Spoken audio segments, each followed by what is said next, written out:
Welcome to Inside View. I'm your host, Joel Metzger, and joining me on the show today is Dr. Randy Smart, who has a practice in Murphy's. Randy, welcome. Thank you, Joel. Great to be back. Really good to have you on the show in our continuing series about all kinds of different medical ailments and some practical information that hopefully will really help people deal with these situations they find themselves in. So thank you again for continuing this with us. You betcha. So the topic for today is constipation. You just told me that this is something that a great number of people suffer from. How many people actually suffer from constipation? Well, on the order of 50% of people are constipated. Now, those numbers go up as they age. The younger people less constipated, but on the order of 30 to 50%.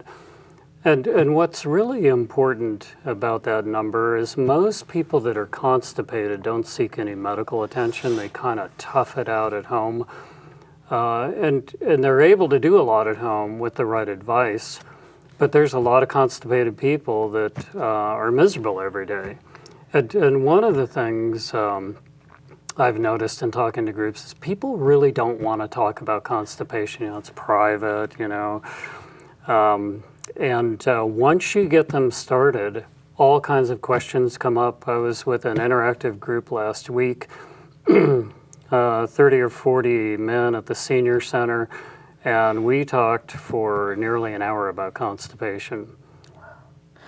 Very common. What would be a simple way to define what constipation is? Well, first of all, let's look at what your gut really does, what's normal. And you could think of your gut as really kind of like a washing machine. So you throw the clothes in, which may be food, you add a bunch of water, you stir it up, all kinds of things happen. Later you suck all the water out, you end up with the clothes again, and ultimately they come back out in a different state. And your gut kind of works like that. Once you eat food, acid is added in your stomach, and it's very interesting. Within 30 minutes of eating, there's almost a liter of fluid added to that food. So your body mobilizes all this fluid from your blood and from other places and dumps nearly a quart of fluid into that food. So that becomes a soup, and that soup goes through this tube washing machine where things are extracted, added, mixed up, washed. And then ultimately the soup just pours into the colon, which is the big tube toward the end of the intestines. And once that soup pours into the colon's job is to suck all that fluid right back out. So the soup then becomes harder and harder, becomes formed stool, ultimately is stored in the rectum and ultimately comes out. But what's important to know about that is that liter of fluid comes from your body. That's why many people get tired right after because they become kind of momentarily dehydrated. And your body will need that water back, so it takes it all back. But the adding the fluid and subtracting the fluid is what ultimately can lead to constipation type problems. Now, the medical community has some rigid definitions about constipation, but those won't be helpful to the audience. And where I would define constipation is most people will have one mushy or formed bowel movement per day. Some will have two, some will have one every other day.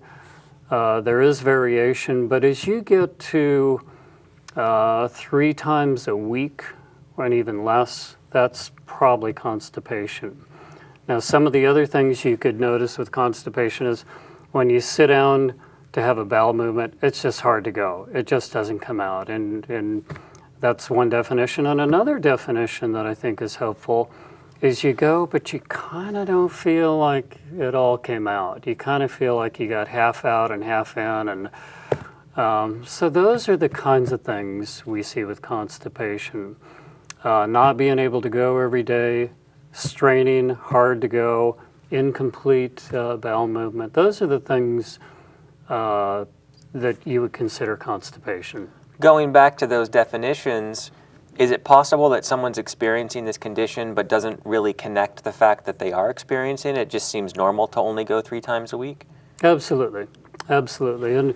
And many times we'll ask patients, we'll say, while we're doing a health checkup, we'll say, well, look, how many times do you go to the bathroom every day? And they say, well, actually, it's a problem, and I'm only going every 3 days, and I have to work at it, and I have to do this, and I have to do that. And you say, well, do you think you're constipated? And they go, yeah, probably. I don't know. I've never talked to anybody about it. But there are probably people that are unaware. But I would say most realize there's a problem, and most are frustrated. It's a really frustrating and annoying thing for patients. Is it one of those things that has a little bit of a stigma about it, which would cause patients to be a little more hesitant to really even face the fact that they might have it and then even seek help? They just kind of deal with it? I think so. Yeah, and I think that can occur right within the family unit, within your own inner circle. Like a husband and wife team may not tell each other, you know, I can't go to the bathroom anymore. It's not as easy as it used to be. Usually the younger kids, parents will recognize that because they're pretty connected. The adolescents are very, very private. You'll probably never know they're constipated unless they're really sick. But people are just very reluctant to talk about something that it's not that hard to talk about. Yeah, I just, even interviewing about this, it just seems like, you usually hear this mentioned in the form of a joke or something negative or something of that nature. And I know there are many medical things, but I certainly think that if I were going to go to the doctor, I'd be, more hesitant to talk about this than, if my toe was sore, if my muscles were headache, aching. Or couldn't breathe. Or right. The constipation, too private. Too Sorry. private. Right. What are some risk factors that the folks watching might be able to identify or realize that they're experiencing? So, Cheryl, you're exactly right. There are risk factors. We know that females have more problems with constipation than males. We don't know why. We know that age is a risk factor. As people get older, they have more of a problem, and there could be many reasons for that. We know that people who are depressed have more constipation, and as you know, depression is common. We see it every day. People who are on medications, and that's something in the next few minutes we should talk about. People who are on medications have much more constipation. And so those are the higher risk groups. As you get older, females, medications, depression. So it's not so much about what you eat or drink, it's more about those other factors as the main determining factors? Those are the factors that put you at risk.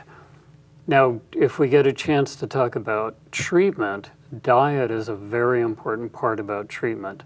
And you could argue that a thick, pasty, kind of American diet would lend more to constipation. That's absolutely true. That probably should be considered a risk factor. But modifying your diet can just bring a lot of relief, and it's not that hard to do. Okay, so but when it comes to risk factors specifically, those are the main ones. And so when you talk about depression, I think of depression as one way of treating it would be medication. And then you also said that taking medication is a risk factor. So would the medication for the depression actually lead to an increased risk in constipation? Probably, but really hard to say. We know as people age, they're going to be on more medications. We know as people age, they're going to have more depression. Now, how those variables are interlinked, we don't know, but they're additive. And so age, depression, medications, they're all additive. When we think about medications that provoke constipation, the newer antidepressants, the ones we've been using for the last 10 to 15 years, usually are not a problem. Some of the older ones we used to use were a problem. But there are variables that we don't understand, and they are interlinked, absolutely. While we're on medications, I just wanted to make sure that we delved into that because I saw a Super Bowl ad, And I know how expensive Super Bowl ads are. I mean, we're talking millions and millions of dollars. And it was an ad for, I believe it was opioid-induced constipation and something to help with that.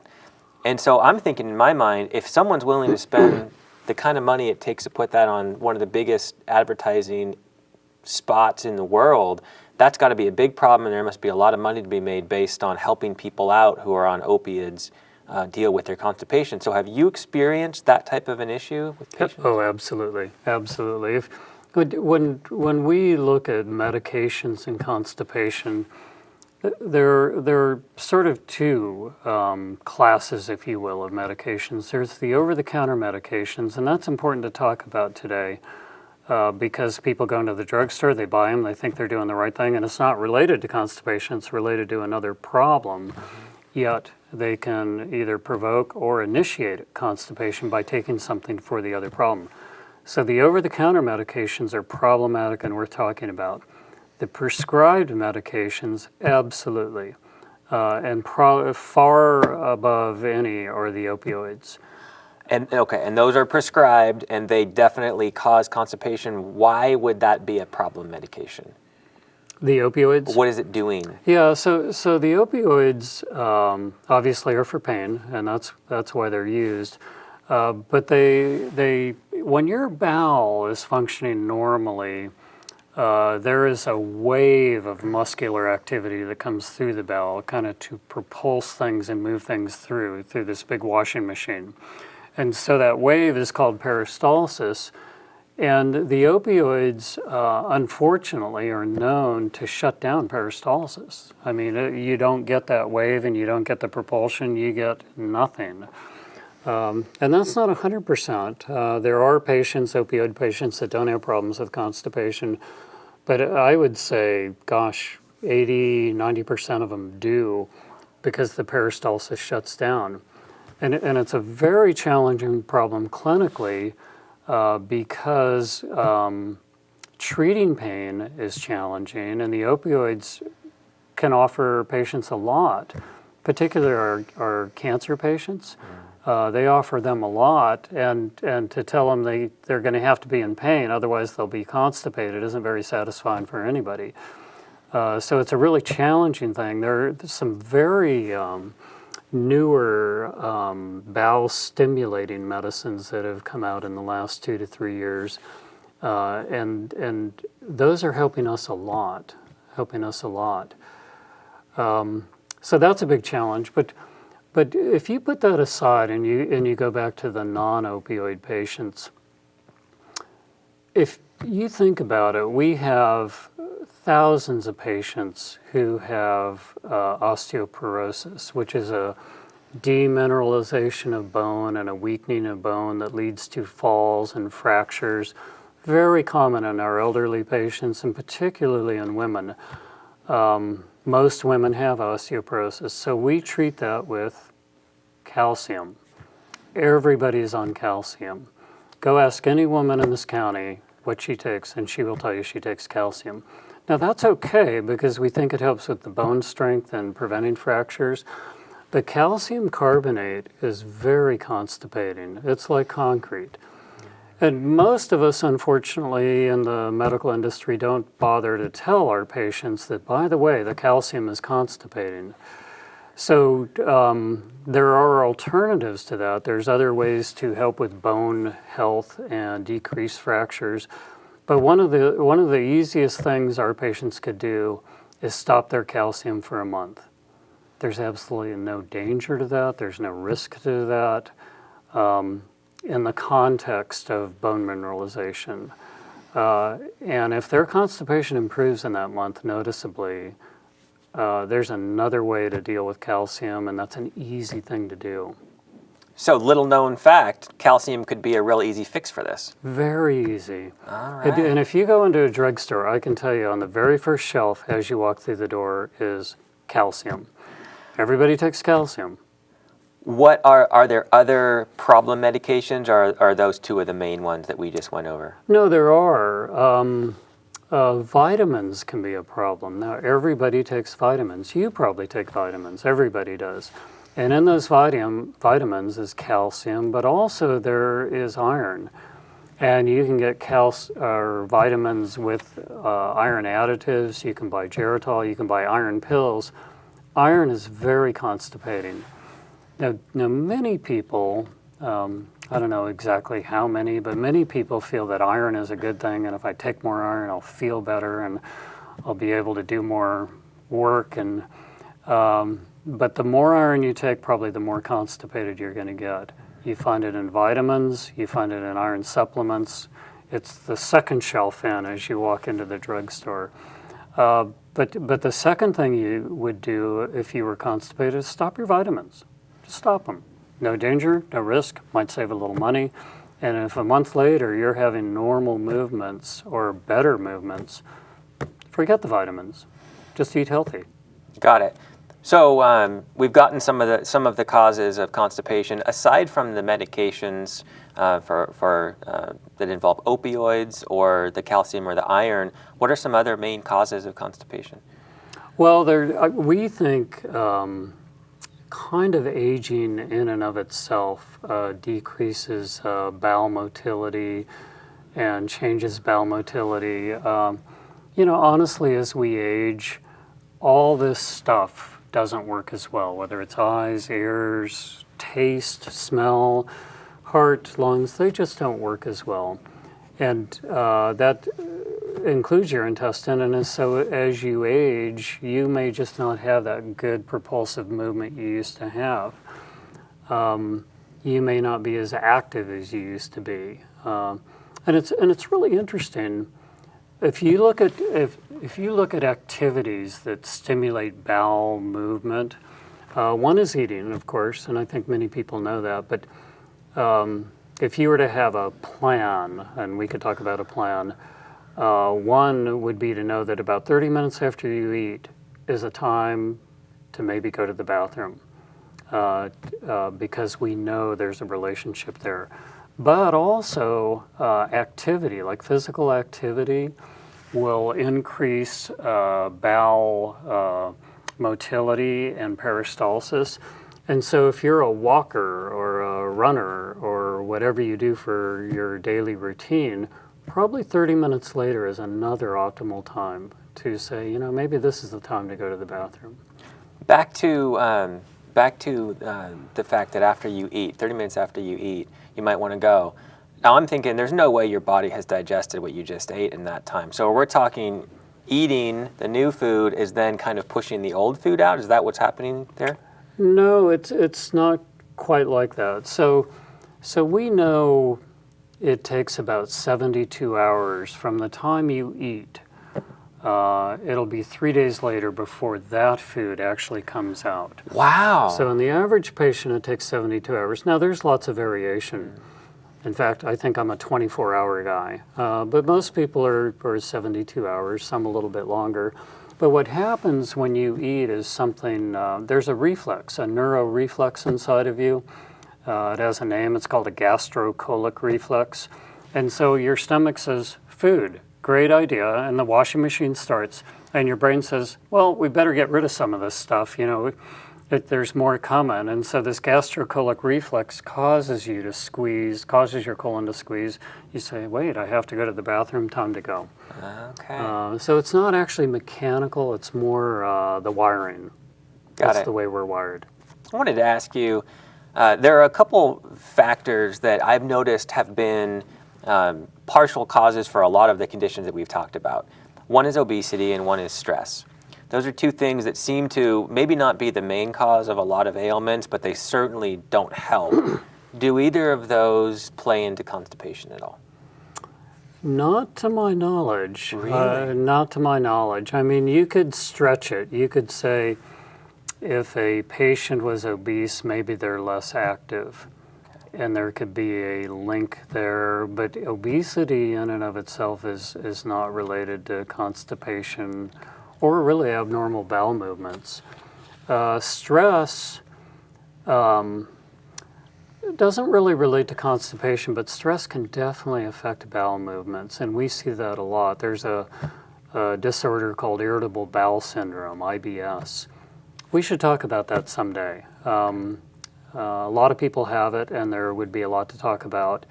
But we know that IBS is usually manifested by some cramping and some diarrhea and kind of back and forth to the bathroom a couple times every morning, 2, 3, 4 times. And we know there's a definite link between stress and IBS. So not so much with constipation, but more with the diarrhea. Okay, okay.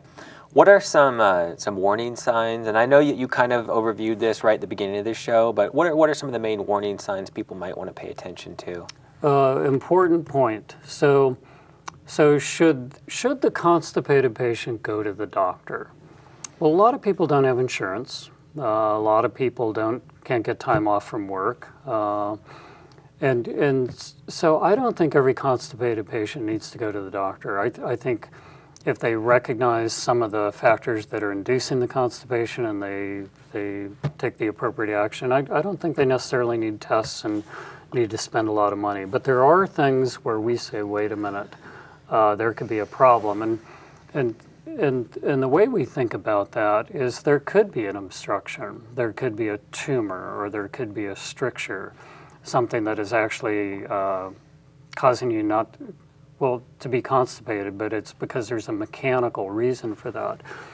So the things that would concern us, certainly if anybody had any bleeding, and the bleeding is rectal bleeding, it comes out, but if anybody had any bleeding, and one of the mistakes I see frequently is a lot of people have bleeding, by the way, more than you would ever guess.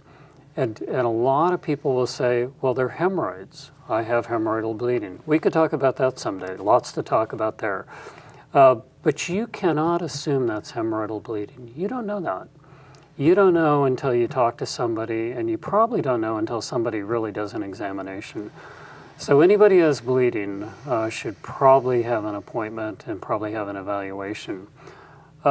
People that have pain, as a rule, if your constipation entails some pain, you should probably be evaluated. And then certainly if you have weight loss is always a worrisome symptom with disease. And so bleeding, pain, weight loss, those are things where I would really, they're not, I don't think, emergencies where you need a same-day appointment, but you should contact your provider and have them check it out. So just to clarify, this is when you might not want to just try to treat this constipation on your own and not visit the doctor. This is when you need to get in there for those things that you just mentioned. You could be doing yourself a disservice. Okay. Let's take this scenario where it could be a tumor. Many times, if we find that early and we know it early, we can fix it. We do that a lot. I think we do it every week. But if somebody kind of has this denial thing and they say, well, I've got hemorrhoids and I'm constipated, and they put it off and put it off, then we can't fix it. And it doesn't end well. What are the signs of constipation where you kind of know that that's what's going on, but you don't need to visit the doctor? What would you be seeing? Well, if you, obviously younger people are unlikely to have the more serious diseases, so age is important. As you get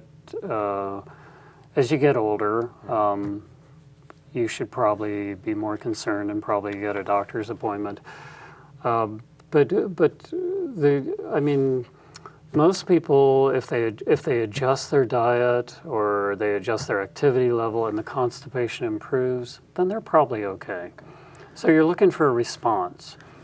What would be, if you're constipated and then you take some of the actions, and we're going to talk about treatment here, you take some of these actions, how long can you try these things, and how long can you have it maybe go away before you need to go to the doctor? Is it a 1 week trial period? Can you try these for 2 weeks? How long would you test out these?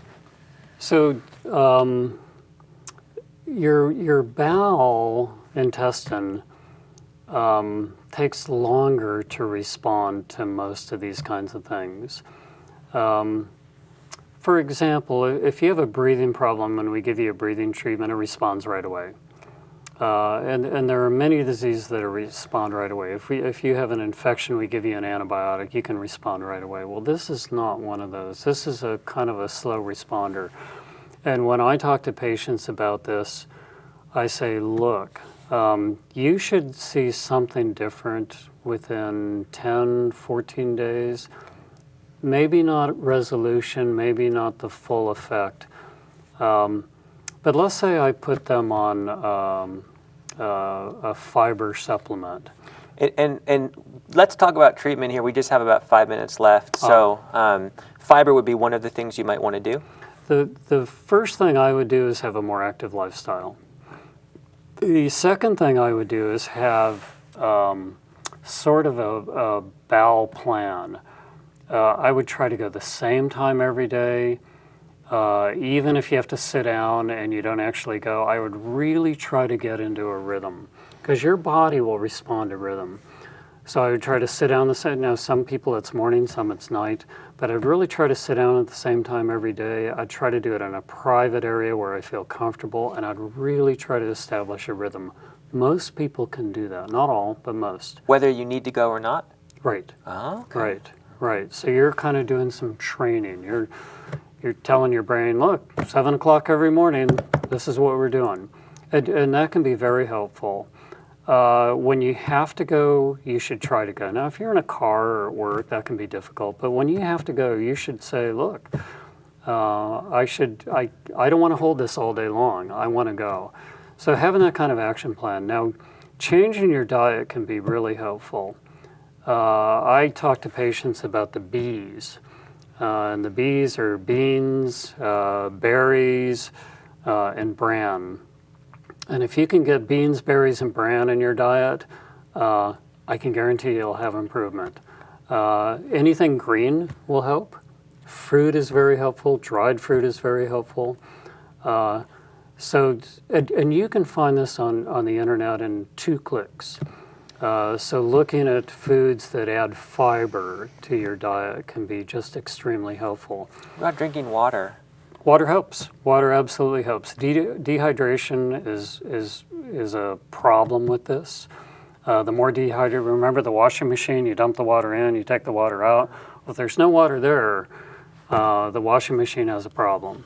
So staying hydrated and drinking really helps. Minute left. Anything you want to leave our viewers with? It's a very common problem. If you need guidance, every doctor in the county would be willing to talk to you about it and help you with it.